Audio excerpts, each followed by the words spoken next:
Good morning, I'm Julie Meyer and welcome back to EntrepreneurCountry TV. I am the CEO of Entrepreneur Country and I'm also the CEO of VIVA Investment Partners based here in Zurich, Switzerland, and the host of Follow the Entrepreneur Investor Summit. We talk about all of our platforms and properties on Entrepreneur Country TV every Monday morning at 9 a.m. Central.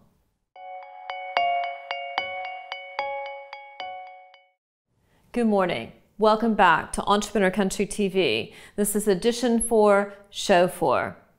It was the Italian Job meets Dolce Vita. It was the 9th annual Follow the Entrepreneur Investor Summit in Taormina, Sicily. Taormina must be one of the most beautiful places on earth, and we were at the Belmonte, which has just recently been acquired by LVMH for a couple of $1 billion. And we had, in anticipation of our arrival, we had Mount Etna erupting and the mafia being swept up and captured in northern Sicily. So the island was awaiting the landing of about 120 entrepreneurs and investors to showcase their visions of the future and for investors to listen to their insights, their ideas, to get some inspiration and some investment opportunities. Those 9 Italian entrepreneurs that we very carefully chose included Stefano Lo Priore, who is the founder and CEO of Hyris. Hyris has an amazing mobile DNA solution where they actually go out into the field, whether that is in Africa, in agricultural fields, or it could be in the supply chain, so that the food product, whether that's actual animals or plants, before it comes back into the actual supply chain of the agricultural food industry, can actually be tested and made sure that it's the integrity of the product is there. Hyris.net has an incredible future and is already being sought after by investors at the FT Taormina. And then there was Alessio Pisa, who runs Instilla. And Instilla is a creative agency, and Alessio spoke about what it meant to grow up in Italy and how he found his future by helping corporates find their digital futures. Instilla is actually a leading creative agency which is just growing by leaps and bounds as they work very closely with corporates embracing digital technologies.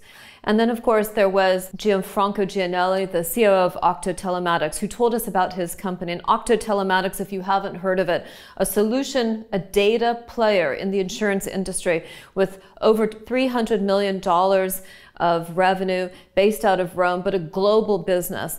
It has been an amazing European technology success story, and so much of it is due to Gianfranco's leadership. He talked about the future of how data is changing the world and large insurance companies who needed to be dragged into the digital age with the clever solutions of Octo Telematics.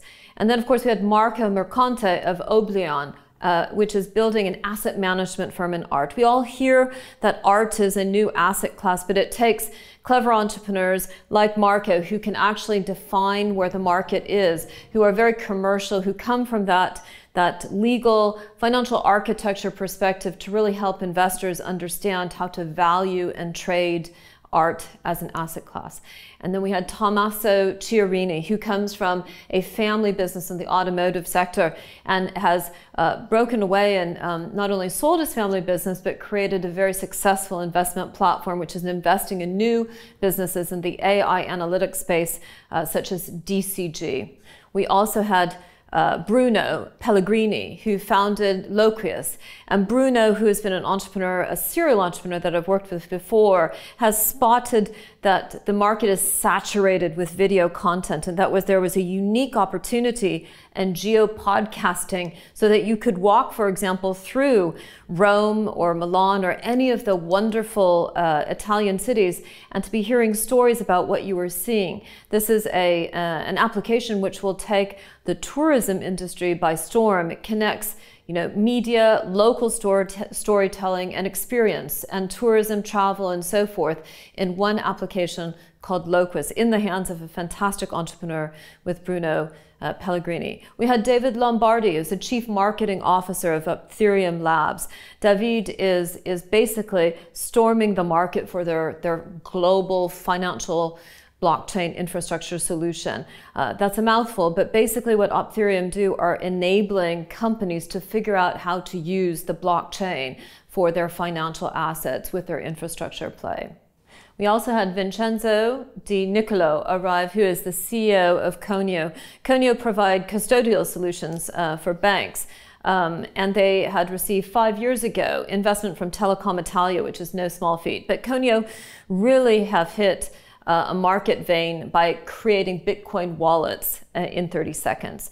So what Vincenzo knows by virtue of his background, having gone to some of the leading schools in the US, selling businesses to Amazon and so forth, he knows how to build technology infrastructure that will power industries. And that's what Conio is doing out of Milan. Danny Bahar, of course, we spoke about in previous ECTV broadcasts of Eras Design. The former CEO of Lotus is creating high-end custom cars for personalized car experiences with Eras Design. And then my friend Emil Abrasid, who is a leading technology and social commentator, writer, journalist, who helped me bring together all of the right people for the FTE Taormina Investor Summit. Emil spoke incredibly well about how technology is changing our lives and bringing and enabling democracy to really expand effectively in society. It was an incredible Italian show. And through our friends at Cross Border, Carlo Montenovesi and his colleagues who helped organize a groundswell of support for the Taormina Summit. We're so pleased that and the INSEAD network. I was pleased to go to INSEAD more than 20 years ago and serve on its board of directors for 6. INSEAD has a strong foothold in Italy. And through INSEAD and Carlo Montenovesi's Cross Border, we were able to meet some of the leading lights in the private equity industry. Indeed, something very special is happening with the pension funds and other institutional investors in Italy. Renee Eichenberger, my business partner, and I have found that the institutional money of Italy is leaning in, looking for private equity solutions, private markets. And we're only too happy to help them find those private equity solutions and new fund managers. And the last point I'll mention is that UniCredit this year announced in May one of the largest initiatives called Patient Capital, which is about finding fund managers to get the capital out into the hands of the SMEs of Italy and further beyond. Patient Capital at UniCredit.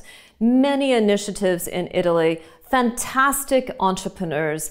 It was an incredible experience, and we share with you some of the best keynotes here on Entrepreneur Country TV. That brings us to the end of this edition of ECTV. Thank you for tuning in. Thank you for sharing this email, this broadcast, for subscribing, for following us. Share with us your feedback. I look forward to seeing you next week.